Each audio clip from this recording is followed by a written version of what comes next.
In this video today, I'm going to show you how to add autofill settings for a person or group column in your list.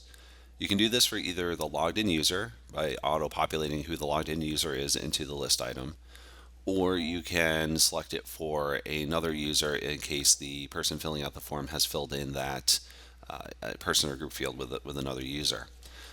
So if we click autofill settings, you'll see that there's an option to pull the information from the SharePoint user information list, from the user profile, or from some custom user information list, which may be useful in some scenarios where you have external users logging in and another custom user information list.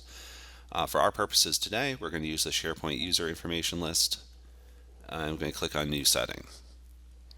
Here's where you can base the information that is populated into the form either by the logged in user, and you define where you want that information to populate.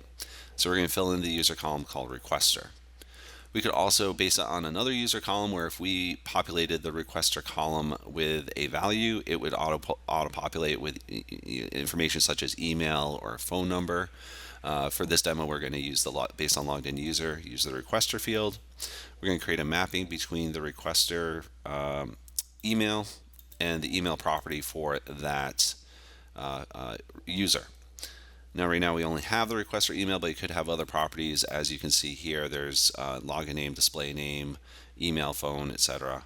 So there's other options that you could apply. For this demo, we're just going to use email.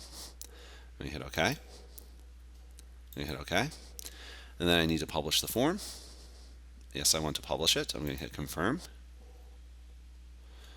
And we're going to bring you over to my new form over here on this tab that right now it has not picked up those changes I just made. So I'm going to refresh it.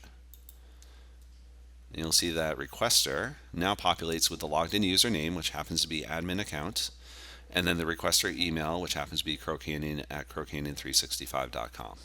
So that's how you can get auto-populated information into your form based on either the logged in user or based on value entered into a person or group column. Thank you.